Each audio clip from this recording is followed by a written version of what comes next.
Mesdames et messieurs, bonsoir. Merci d'avoir choisi RTI1 pour vous informer. Voici les titres de ce 20h. Les populations de la région du Hambol ont rendu hommage ce samedi au président de la République pour ses actions de développement. La cérémonie a eu lieu à Dabakala. Le Premier ministre Amadou Gon Coulibaly, présent, a lancé un message de paix. Le président de la République exprime sa solidarité à la communauté villageoise de Kong 2 dans la sous-préfecture de Yakassé à Togo qui a perdu 12 personnes suite à une intoxication alimentaire. Les rescapés et les familles des victimes ont reçu 23 millions de francs CFA. La gendarmerie de San Pedro poursuit sa lutte contre la drogue. Plus de 500 kg de drogue et autres produits prohibés saisis ces 6 derniers mois ont été incinérés cette semaine à San Pedro. La valeur marchande de ces produits incinérés, 250 millions de francs CFA. Le mondial. Merci de nous regarder à travers le monde. Ajoutez au sommaire de ce 20h notre rendez-vous culturel de samedi. Ce soir, nous verrons comment l'art se déporte dans la rue. Comment les artistes réussissent à rendre la rue plus colorée, joyeuse. Quelle est leur technique? Vous l'avez deviné, nous parlerons du street art ou l'art de rue. Quand la rue devient un atelier ou une galerie géante, quelles sont les retombées pour les artistes? Pour nous répondre, nous avons invité M. Boadi Kofi Jean-Marc Olivier. Il est professeur d'art graphique. Bonsoir, M. Boadi. Bonsoir, Marie-Laure. Alors, la rue représente quoi pour l'artiste que vous êtes? Alors, je dirais que la rue, c'est tout simplement le canal que j'utilise pour faire la promotion de mon art. Et vous nous en direz davantage sur le street art, appelé encore art urbain, les techniques que vous utilisez, les différents messages véhiculés dans vos œuvres. Ce sera tout à l'heure dans la page culture. On va se retrouver exactement dans une trentaine de minutes. À tout à l'heure, M. Boadi. Tout d'abord, prenons la direction de Dabakala, dans la région du Hambol, où les populations Guimini et Gamala se sont retrouvées ce samedi pour rendre hommage au président de la République pour ses actions de développement en leur faveur. Le Premier ministre Amadou Gon Coulibaly, présent à cette cérémonie, a animé un meeting au cours duquel il a lancé un message de paix aux Ivoiriens. Alexis Vouedraogo, depuis Dabakala. 11h30 ce samedi, Amadou Gon Coulibaly embrasse Dabakala. Le cœur de la région du Hambol reçoit le chef du gouvernement pour rendre hommage au chef de l'État Alassane Ouattara et saluer ses actions de développement dans la région. Nous avons jusqu'à 90% de villages électrifiés aujourd'hui, 90% des villages qui ont l'eau potable, 90% des villages du département de Dabakala qui sont accessibles, donc qui ont une route, 90% au moins des villages de Dabakala qui ont un centre de santé. C'est déjà assez pour venir dire merci à cet illustre bâtisseur. Mini Djamala, nous sommes vraiment heureux de faire vraiment. Au pupitre des allocutions se succèdent les fils de la région, un seul mot en bouche, reconnaissance. Toutes les populations savent que l'avenir de Dabakala est lumineux au regard de tous les projets programmés dans différents domaines pour permettre à notre région de rattraper son retard. Dabakala est Alassane Ouattara. Dabakala lui appartient. Et Dabakala restera Alassane Ouattara tout le temps.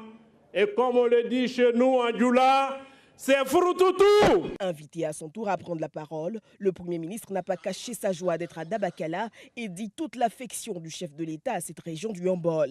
Je ne peux pas dire que tous les problèmes des Ivoiriens sont réglés, mais il n'est pas vrai, il n'est pas exact de dire que la croissance économique soutenue depuis 2012, de 9% en 2012 et 2017, et que cette croissance économique ne s'est pas diffusée dans le tissu social au niveau de la Côte d'Ivoire. Parce que ce que nous venons de faire aujourd'hui, parce que l'annonce des villages de 500 habitants qui seront tous électrifiés, parce que tout ce que nous disons concernant l'eau potable, parce que tout ce que nous disons concernant les classes primaires qui sont construites, parce que tout ce que nous disons par rapport à ce qui est fait pour la santé, parce que toutes les augmentations de revenus que nous avons eues au niveau du monde paysan, parce que l'augmentation du SMIC, les augmentations des salaires de fonctionnaires, tout ça, mais c'est la redistribution de la croissance économique de la Côte d'Ivoire. Alors, ne nous laissons pas abuser Amadou Gon Coulibaly a exhorté les populations à s'accorder autour du chef de l'État pour sa vision de paix via la création du parti unifié. Cette cérémonie d'hommage et de reconnaissance au président de la République me donne à nouveau l'occasion d'exprimer ma profonde conviction que le processus de création du parti unifié, Rassemblement des oufouettistes pour la démocratie et la paix, est bel et bien enclenché. Que ce processus est enclenché et qu'il est irréversible. Oui, chers frères et sœurs, il est donc temps de conclure, d'aller de l'avant avec tous ceux qui croient à cette grande et noble ambition de rassemblement, de consolidation de la paix et de développement de notre cher pays, la Côte d'Ivoire. Plusieurs dons de la population au chef de l'État et du chef de l'État à la population ont marqué la cérémonie. Notons que plusieurs projets sont annoncés pour la région très bientôt. Et on reste à Dabakala où le Premier ministre a lancé officiellement le projet de développement et de réhabilitation des réseaux électriques à la grande joie des populations avec qui il a communié ce samedi. Nous y reviendrons dans nos prochains journaux. Et la Côte d'Ivoire, notre pays, est toujours dans l'attente d'un nouveau gouvernement. Rappelons que mercredi dernier, le gouvernement a été dissous. Le Premier ministre, Amadou Gon Coulibaly, reconduit dans ses fonctions, est appelé à faire des propositions pour la formation d'une nouvelle équipe gouvernementale. Les Ivoiriens attendent beaucoup de ce nouveau gouvernement. Leur réaction a été recueillie par Gabriel Zani. Depuis le mardi 4 juillet, le gouvernement est dissous. Les ministres démis sont restés en poste pour gérer les affaires courantes. Et pendant ce temps, dans les rues d'Abidjan, la capitale économique ivoirienne, les supputations vont bon train sur la formation du nouveau gouvernement. Dans cette attente, les Ivoiriens veulent plus de changements. On ne dira pas qu'il y a eu une faille dans le travail, mais on attend du nouveau gouvernement plus d'attention par rapport aux demandes du peuple. Et puis un peu plus clément, parce que bon, il y a eu les grèves. Moi qui suis étudiant, je connais un peu. Dans l'ancien gouvernement, il y a eu quand même de bons ministres. On attend beaucoup du nouveau gouvernement. Surtout au niveau du ministère de l'Enseignement supérieur, on attend beaucoup de... Plus de changements pour la réconciliation nationale, plus de proximité et surtout, plus de mesures pour la protection sociale. Une attente motivée sans doute par les conséquences dramatiques des inondations dues aux pluies diluviennes du mois de juin. L'ancien gouvernement quand même est parvenu à relever un certain nombre de défis, notamment au plan économique. Et je pense qu'il reste quand même beaucoup de choses à faire, au niveau social surtout. Donc si le nouveau gouvernement peut nous permettre d'avoir davantage de stabilité dans le pays, voilà, et aller un peu plus vers la réconciliation, je pense que ce serait une bonne chose. En 18 mois, le travail du gouvernement Amadou Gon Coulibaly II a été diversement apprécié. Amadou Gon Coulibaly et sa nouvelle équipe devront donc faire encore plus, car les attentes sont de plus en plus nombreuses et exigeantes. Le nouveau gouvernement, moi je veux que le cas met quelque chose en place, surtout nous, côté chauffeurs, pour nous aider. Il y a trop de barrages, il y a trop de raquettes, pour diminuer ça un peu. Leur manière de travail, ça me plaît. En fait, les quartiers précaires, là, il y a longtemps, les gens dorment là-bas, ils habitent là-bas. Mais on ne peut pas tout le temps les regarder dans ce quartier. Il faut forcément que l'État prenne ça pour casser les quartiers, pour les enlever là. Pendant que dans les quartiers d'Abidjan, tout comme dans les autres communes du pays, chacun forme son gouvernement avec ses priorités. Le président de la République, lui, attend du Premier ministre une liste de personnalités capables de répondre aux exigences économiques, sécuritaires et sociales du moment. Et le parti politique Union pour la paix en Côte d'Ivoire, UPC, a repris sa marche vers le parti unifié au cours de son 3e congrès extraordinaire organisé ce samedi au Palais de la Culture. L'UPC a adopté les tests du parti unifié. Explication avec Sidonie Davila. L'UPC, l'Union pour la paix en Côte d'Ivoire, dit oui au parti unifié. Décision prise à l'issue de son 3e congrès extraordinaire. Allons-y au parti unifié sans crainte. Nous avons tout à y gagner. Après avoir tourné le dos au parti unifié lors de son 2e congrès extraordinaire, tenu le 28 avril dernier, l'UPC revient sur sa décision, mais cette fois avec à sa tête un nouveau président, Dr Brousserge Anissé. Ce dernier qui mesure déjà le sens de sa responsabilité explique les raisons de ce revirement. Nous avons été tous surpris de constater que durant ce congrès où il n'y a eu qu'une seule séance, la majeure partie des congressistes n'étaient pas militants de l'UPC. Ces irrégularités ont été constatées même par les représentants des partis frères et par plusieurs membres de l'UPC qui ont eu à saisir après le bureau de l'UPC afin de clarifier cette position. Et à la suite de ce bureau politique, les militants nous ont donné instruction d'organiser un congrès extraordinaire de recadrage pour permettre aux militants de se prononcer clairement comme il se doit sur le test du parti unifié. Mobilisé désormais pour le parti unifié, l'UPC, à l'appui des partis membres du RHDP. Leurs représentants ont affiché leur joie et exprimé leur soutien à l'Union pour la paix en Côte d'Ivoire, UPC. Du côté du RDR, la secrétaire générale adjointe, Mme Bakayoko Liramata, chargée de l'éducation et de la formation du parti, était le week-end dernier en tournée dans les départements de Bokanda et de Kwassikro. Lors de cette mission, elle a encouragé les militants du RHDP de ces localités à emprunter le train du parti unifié. On retrouve Alexis Ouedraogo. Liramata Bakayoko continue sa campagne de sensibilisation sur l'importance du parti unifié dans la région de Nzi. Après Dimbokro, cap sur les départements de Bokanda et Kwassikro. Au cœur de sa mission, informer et sensibiliser les militants du parti membre du RHDP sur la nécessité de ce parti unifié avant le rendez-vous de 2020. Le PTCI a dit que le parti unifié est prévu pour 2020, mais en ne fermant pas les portes, en donnant mandat au président Henri Konan Bédié pour continuer les discussions. C'est pour ça que votre engagement pour le parti unifié, c'est très important. Pour les rassurer, pour leur dire qu'il faut venir avant 2020. Croyez en nos deux leaders. Ils sont des grands visionnaires. Il faut les suivre. Prenez le train du parti unifié. Parce que le train du parti unifié, vous avez plusieurs wagons. Wagons de l'unité, de la stabilité, du développement de la Côte d'Ivoire. Vous voyez, de la cohésion sociale. Prenez le train, ne ratez pas ce train. Pour elle, les filles et fils d'Oufoué-Boigny doivent continuer à promouvoir la paix, la solidarité et la cohésion sociale, cette philosophie qui permettra de maintenir la stabilité dans le pays.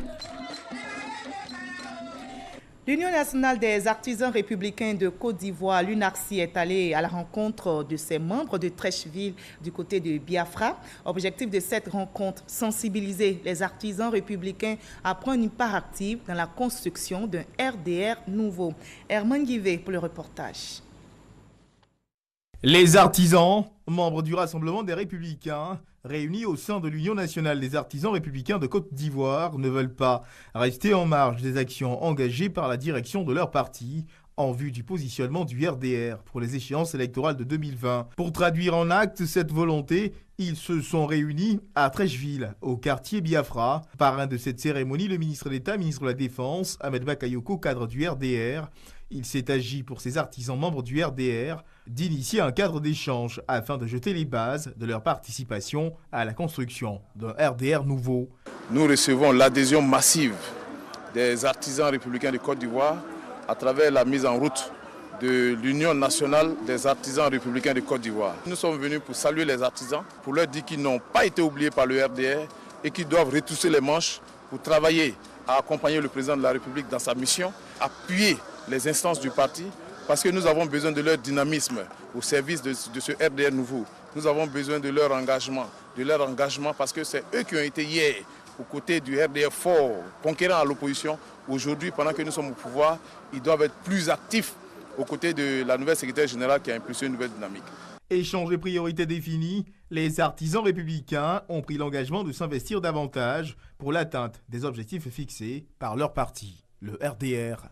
Loin du terrain politique, le président de la République exprime sa solidarité à la communauté villageoise de Kong 2, c'est dans la sous-préfecture de Yakassé à Tobro, qui a perdu, vous vous souvenez, 12 personnes suite à une intoxication alimentaire. Les rescapés et les familles des victimes ont reçu 23 millions de francs CFA. Serge Coléa. Le village de Kong 2, situé à une dizaine de kilomètres de Yakassé à Tobrou dans le département d'Adzopé, a vécu un véritable drame entre le mardi 19 et le jeudi 21 juin dernier. 12 morts, au nombre desquels 9 enfants victimes d'une intoxication alimentaire. 28 autres personnes ont pu survivre. À l'origine de cette tragédie, une bouillie consommée par toutes ces personnes. Après la compassion et le soutien de la Première Dame, c'est au tour du président de la République de soulager ces populations encore meurtries dans leur chair. Au nom du président de la République, Son Excellence M. Alassane Ouattara, au nom du Premier ministre chef du gouvernement, Son Excellence M. Amadou Gon Coulibaly, je suis venu exprimer les condoléances et la compassion de la nation tout entière aux familles des défunts et à tous les rescapés. Mariatou Kone, envoyé du chef de l'État, a remis 6 millions de francs CFA aux ayants droit des 12 décédés. 2 800 000 francs CFA pour les 28 survivants. Plusieurs autres dons en espèces ont été faits à la chefferie et au village, ainsi que des sacs de riz, de l'huile, des pâtes alimentaires, des cartons d'eau minérale, des nattes pour toute la communauté villageoise de Kong 2. Madame la ministre, vous êtes là en ce jour, la déchargée de présent. Soyez-en remerciés. Recevez d'abord et traduisez ensuite au président de la République, ainsi qu'à tous vos collaborateurs, nos sincères bénédictions et l'expression de nos profondes gratitude. Au total, 23 millions de francs CFA, dont 11 millions en espèces offerts par le chef de l'État. La vendeuse de la bouillie est en ce moment aux arrêts en attendant les conclusions des enquêtes. Les populations de Kong 2 ont été sensibilisées à l'hygiène. Des campagnes de sensibilisation continuent d'être menées par l'assistance sociale de Yakassé Atobrou pour ramener la quiétude à Kong 2. Et je vous livre à présent ce communiqué du ministère de l'Intérieur et de la Sécurité. Le ministre de l'Intérieur et de la Sécurité porte à la connaissance des populations de la ville d'Abidjan que dans le cadre des préparatifs de la fête nationale 2018, les forces de défense et de sécurité exécuteront un exercice de défilé l'après-midi du dimanche 8 juillet 2018 dans la commune de Trècheville.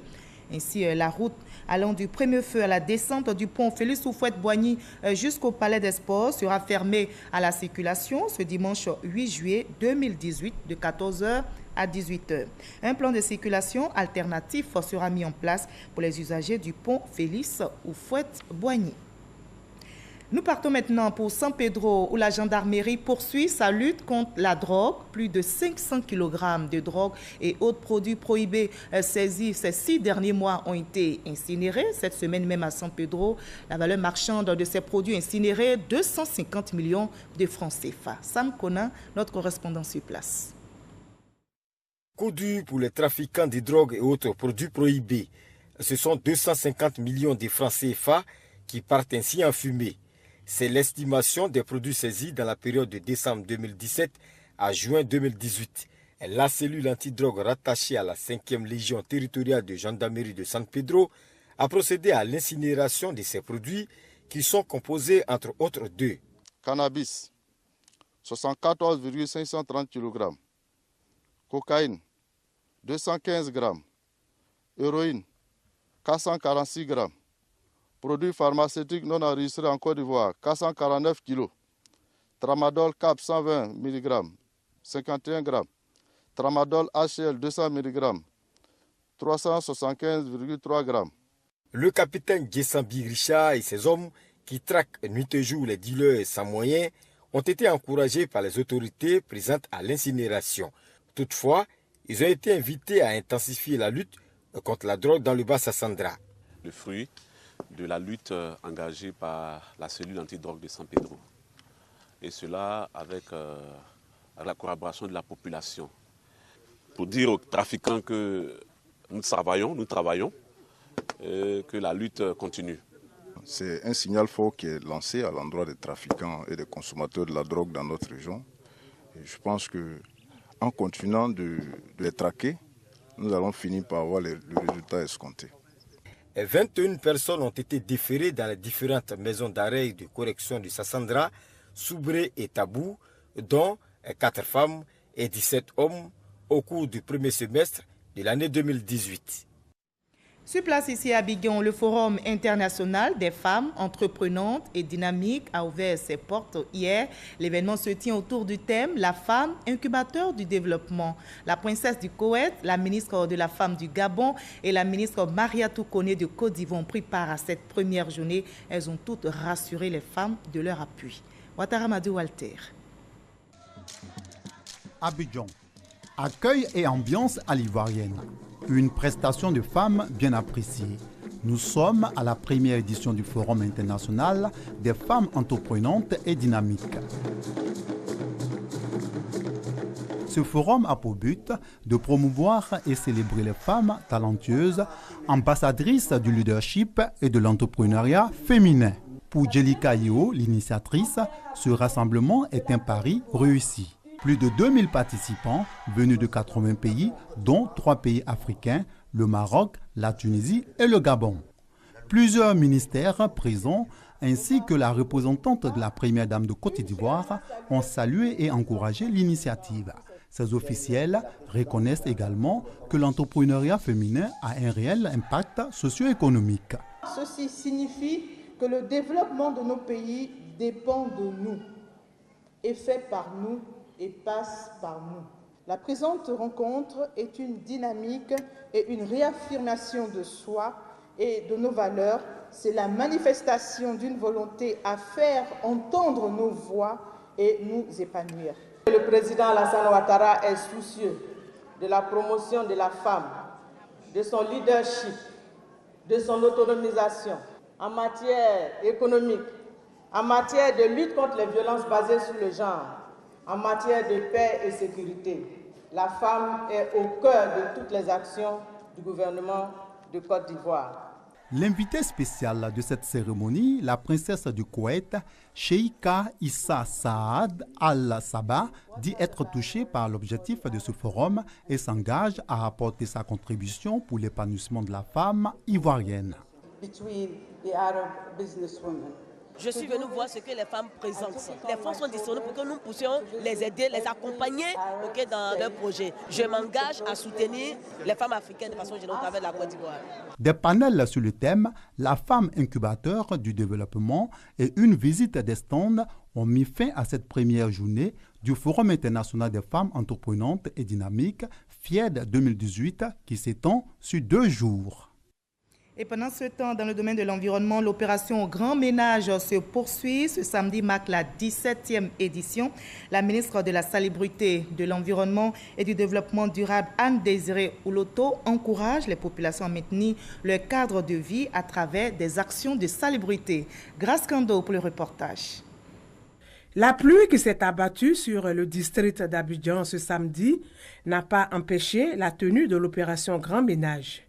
À Anono et à la Riviera 2, dans la commune de Cocody, les grandes artères sont passées au peigne fin, curage également de caniveaux, avec à la clé des messages de sensibilisation aux différents commerçants sur des gestes éco-citoyens. Ce grand ménage a un caractère très spécial, d'autant plus qu'il intervient pendant la saison des pluies. La saison des pluies cause beaucoup de dégâts et surtout dû à l'incivisme des populations qui laissent les déchets joncher les rues. Ce que nous demandons, c'est de nettoyer notre environnement immédiat. Et force est de constater que cet environnement immédiat, quand il n'est pas salubre, met en mal les systèmes d'assainissement et crée des désagréments, en l'occurrence des inondations, qui malheureusement entraînent des fois des pertes en vie humaine. Société civile, opérateurs du secteur de la salubrité, ONG, tous apportent leur contribution à cette opération Grand Ménage qui est à sa 17e édition. Nous avons ramassé les sachets depuis la Riviera 3 jusqu'à la Riviera 2 et nous avons également curé les caniveaux et désherbé aussi aux alentours de la voie. Quand l'environnement est propre, sain, nous avons la santé et nous pouvons augmenter notre espérance de vie. On prend l'engagement de nettoyer chaque jour notre environnement. On verra que les gars ne jettent plus les ordures partout. Pour rappel, le grand ménage initié par le gouvernement ivoirien en février 2017 vise à donner fière allure aux villes et communes de Côte d'Ivoire. Et en demi-finale, l'Angleterre affrontera le vainqueur du match Russie-Croatie qui se joue actuellement. Au niveau culturel en Côte d'Ivoire, le Tonkpi Ini Dale, c'est le festival des arts et de la culture dont ce grand rendez-vous de la promotion du riche patrimoine de l'Ouest montagneux se tiendra, notez-le, du 1er au 10 décembre prochain à Mans. Mais le lancement a eu lieu ici à Abidjan. C'était en présence de nos reporters Guy Roger-Nguessan et Franck Quadio. Des produits de la terre, de la danse et ce masque échassier. Du chant, sans oublier le mythique Pagnakuba. Un aperçu du riche patrimoine culturel du peuple Dan que vont découvrir les participants de l'acte 2 du Festival des arts et de la culture Dan, le Tonkpi Ini Dale, dans l'ouest de la Côte d'Ivoire. Nous sommes à l'heure du brassage des cultures. Nous sommes à l'heure où les peuples se rencontrent, où les cultures se rencontrent. Dans le moment de ces rencontres-là, chacun doit apporter quelque chose. Le peuple Dan entend apporter et partager sa richesse culturelle avec les autres. Partage de culture certes, mais pour cette région de l'Ouest montagneux encore marquée par la crise, l'enjeu aujourd'hui est de faire de son potentiel naturel et culturel le socle de son émergence, d'où le thème culture, cohésion sociale et prospérité retenu par le Conseil régional du Tonkpi. Il s'agit non seulement de valoriser la culture du terroir Dan, mais aussi de nous appuyer sur la puissance mobilisatrice des arts de la scène pour mettre en mouvement les populations du Tonkpi en vue de relever le défi du développement et rassembler notre peuple et tous ses alliés. Pays invité d'honneur de cet événement culturel qui se tiendra dans le mois de décembre 2018 à Mans, la Chine, sans oublier les autres nations qui ont su tirer profit de leur patrimoine traditionnel pour booster leur développement. Le peuple baoulé sera également de l'aventure comme invité spécial. Le Ini Dale, c'est aussi la reconnaissance des mérites de ces personnalités, celles qui ont fait la fierté du peuple Dan. Au cours donc de cette cérémonie de lancement, elles auraient reçu la médaille de fierté Dan. On en arrive maintenant à l'entretien avec notre invité de la page culture de ce 20h. On vous retrouve, Monsieur Boadi. Oui. Voilà. Alors, dites-nous, qu'est-ce qui différencie votre art des autres arts visuels? Alors, il faut dire que d'abord, l'art, c'est une activité humaine qui débouche sur la création d'une œuvre. Alors, ce qui nous différencie des autres formes d'art, c'est que nous sortons d'abord du cadre conventionnel de l'art plastique qui utilise des supports comme les toiles, le papier, pour aller sur d'autres supports beaucoup plus, comment je vais dire, urbains. Voilà, à savoir les murs qui constituent la majeure partie de notre support, voilà, également. Notre moyen d'expression. Oui, bien sûr, nos moyens d'expression et tout ce qui se trouve dans la rue, en fait. D'accord. Voilà. Donc, ça peut être un mur. Ça peut être un mur, ça peut être une personne, ça peut être un vêtement, ça peut être... D'accord. Vous vous exprimez dans la rue. Bien sûr. Alors, qu'est-ce que vous a poussé justement à vous exprimer dans la rue, à exprimer votre art dans la rue, Monsieur Boadi? Bon, tout est parti de... Lorsque j'étais au Beaux-Arts, bon, j'étais plutôt impressionné par ce que nos devanciers avaient fait. Mais en tant qu'artiste, qu'est-ce que je pourrais apporter de nouveau? Donc, je me suis dit, bon, il fallait peut-être que je m'intéresse à un fléau qui touchait la jeunesse, vu que j'étais encore jeune. Donc, j'ai décidé de lutter contre le sida à cette époque. C'était en 2012 déjà. Donc, je me suis dit que, bon, comme je ne pouvais pas faire d'exposition, pourquoi est-ce que je ne pouvais pas peut-être organiser... Parce que quoi? Faute de moyens financiers? Parce que je n'étais pas assez connu en même temps. D'accord. Voilà, je n'étais pas assez connu. Donc, pour éviter de me faire avaler par les anciens, je me suis dit, bon, il faut peut-être créer un autre canal. Donc, j'ai décidé de m'exprimer sur des vêtements et tout ce qui était objet de mode urbaine. D'accord. Voilà, c'est comme ça que tout est parti. Et il faut dire que ça a été quand même ce qui a boosté ma carrière et depuis lors, je m'exerce pleinement dans ce domaine-là. Et comment fait-on pour vivre justement de son art lorsqu'on est street artiste de la rue? Alors, c'est pas facile parce que les concurrents sont divers. Il faut plutôt s'intéresser au contenu du message qu'on veut véhiculer. Alors moi, je pourrais dire comme ça que j'ai été plusieurs fois sollicité pour de grosses campagnes de publicité. Donc, vous en sortez, vous gagnez bien votre vie. Bien sûr. Alors, nous allons partir justement à la découverte du street art, appelé art de rue ou encore art urbain avec notre reporter Christelle Menant et on revient sur le plateau pour en discuter. Libre et insoumis, entre activisme et expression artistique, le street art ou art urbain regroupe toutes les formes d'art exposées dans la rue. Graphes, pochoirs, collages, chacun sa ou ses techniques. Pour le street artiste, la rue est un atelier à ciel ouvert et les murs, des toiles géantes, souvent éphémères. Ces artistes transforment les rues en musées itinérants, rendant l'art accessible et populaire. Le street art est apparu dans les années 60 à New York, s'est exporté en Europe puis en Afrique. Mais ce mouvement artistique contemporain ne peut occulter cette forme d'art urbain ou rural qui a toujours existé en Afrique sans revendiquer cette identité. Car au Street de Gbaka et de Woro Woro, l'art s'exprime à chaque coin de nos rues. Quand vient la mode du graffiti dans les années 80-90, murs et édifices publics sont sauvagement colonisés. La technique est détournée, assimilant ainsi le graffiti à du vandalisme puni par la loi. Mais aujourd'hui, dans de nombreuses capitales occidentales, le street art est enfin considéré comme un véritable mode d'expression artistique. Depuis 2011, les ventes aux enchères d'œuvres street art ne cessent de s'accroître. L'œuvre d'un des plus célèbres et mystérieux street artistes, le britannique Banksy, Keep It Spotless, vendu 900 millions de francs CFA, rivalise avec les toiles des plus grands maîtres de la peinture comme Van Gogh ou Picasso. Aujourd'hui, de plus en plus d'œuvres de street art sont exposées dans les musées. Ironique, non ? Non, puisque de plus en plus vos œuvres sont exposées Bien sûr. Dans les galeries. Bien sûr. Alors, il faut dire qu'on avait été mis en marche à nos débuts. Moi, fort heureusement, j'ai eu l'occasion d'intégrer certaines grandes structures qui m'ont permis de pouvoir donner mes premiers coups de crayon.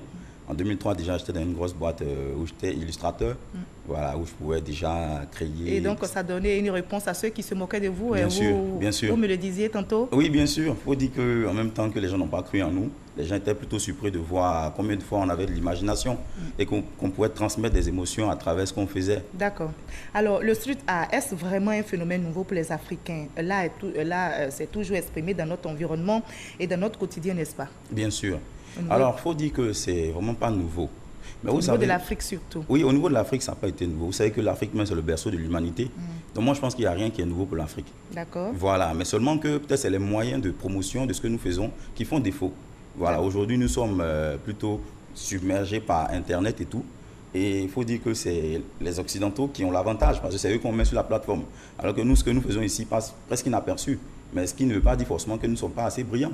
Voilà, alors qu'il y a pas mal de créateurs, de réalisateurs, de concepteurs qui font pas mal d'œuvres qui méritent quand même de passer au grand public. D'accord. Alors, comment choisissez-vous les lieux où vous allez intervenir? Est-ce que ça pourrait être perçu comme du vandalisme? Est-ce qu'on a besoin d'autorisation, par exemple en Côte d'Ivoire, pour peindre sur des espaces publics? Bien sûr, en Côte d'Ivoire, c'est avec autorisation des autorités en place. Parce que pour aller peindre dans un espace public, il faut des autorisations. Bien sûr, et le contenu même du message qu'on veut véhiculer peut apporter une certaine incompréhension, une certaine incohérence. Donc pour cela, il faut s'accorder avec les autorités avant de pouvoir s'adonner à ce genre de pratique-là. Et c'est ce que vous faites tout le temps? Bien sûr, c'est ce que je fais. D'accord. Alors les artistes de rue sont généralement engagés, ils utilisent cet art pour contester, dénoncer, bousculer.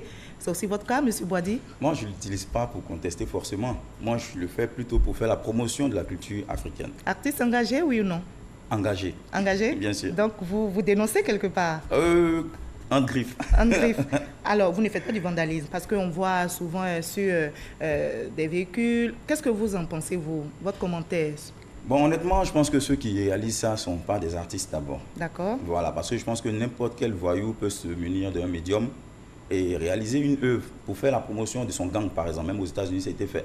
Mais en dehors de ça, il y a des gens qui ont fait les beaux-arts, voilà, qui ont quand même quelque chose à revendre, qui ont décidé de s'exprimer ailleurs que sur les toiles. Donc, à ceux-là se confondent ces vagabonds qu'on vient de citer tout à l'heure. Et ce qui fait que vraiment, on fait passer le street artiste pour quelqu'un qui est à combattre. Pourtant, ce n'est vraiment pas le cas. Et donc, c'est pourquoi vous rendez la rue joyeuse, plus colorée. Voilà. Alors, comment définirez-vous votre style? Quelles sont les techniques que vous utilisez?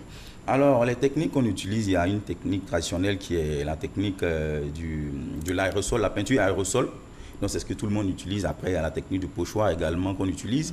Mais en plus de cela, on peut également utiliser des pinceaux, des rouleaux, comme toute autre peinture en fait. Je ne sais pas de ce que vous utilisez, vous? Oui, bien sûr. Moi, j'utilise tout ça. Je n'ai pas de souci avec aucun médium. Je peux utiliser toutes sortes de matériel.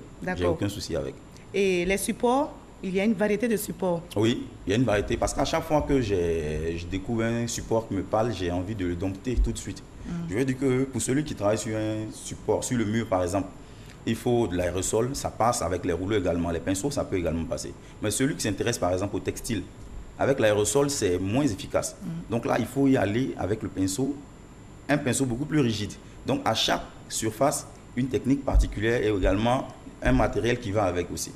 Donc moi, j'essaie de parcourir. J'ai même utilisé le corps souvent pour exprimer certaines de mes œuvres, le corps. Là, est-ce qu'on est encore dans le domaine du street art? Bien sûr. Quand vous utilisez le corps, oui, le vêtement, vous en parlez tantôt. Bien sûr. Quand on parle de street art, c'est dans la rue. Bien sûr, c'est dans la rue, parce que les vêtements sont dans la rue, les hommes sont dans les rues.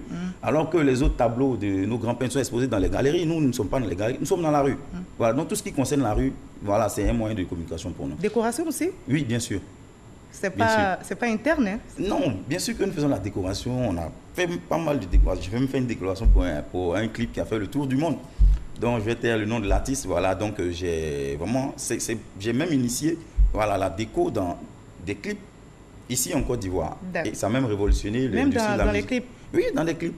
D'accord. Alors, comment se procurer une œuvre de Boadi et combien ça coûte? Alors, mon nom d'artiste est JM Tattoo. Donc, il faut dire que mes œuvres varient selon... comment je vais dire, selon sa destinée. Je veux dire que si je réalise une œuvre qui est faite pour un clip, ça peut varier entre 1 million et 1 500 000 francs. Ah. Voilà, donc vraiment, il faut avoir les moyens.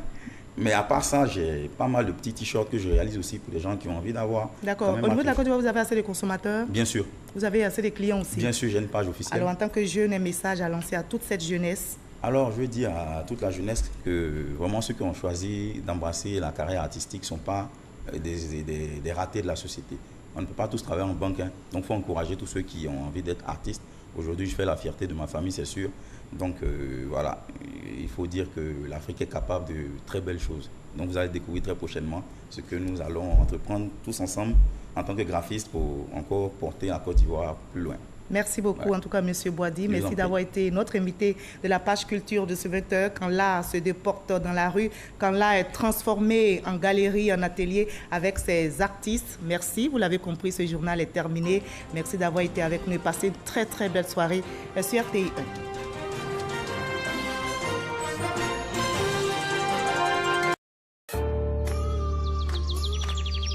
1. Une nouvelle étiquette pour Candia. Candia le lait, onctueux, soyeux, crémeux. Candia, c'est le bon goût du lait. Moi, c'est Candia. Bienvenue sur MyCMU, votre application mobile pour tout savoir sur la couverture maladie universelle CMU. Simple d'utilisation, MyCMU facilite la vie des assurés en donnant toutes les informations utiles. MyCMU fonctionne sur les téléphones Android et ne nécessite pas de connexion Internet. Grâce à votre application, vous obtiendrez des informations sur les sites d'enrôlement, l'état de vos cotisations, le panier de soins, les centres de santé, les pharmacies du réseau CMU. MyCMU vous permet également d'effectuer votre pré-enrôlement avant de vous rendre dans un centre pour finaliser l'opération. Alors n'attends plus, télécharge-moi sur Play Store et la couverture maladie universelle n'aura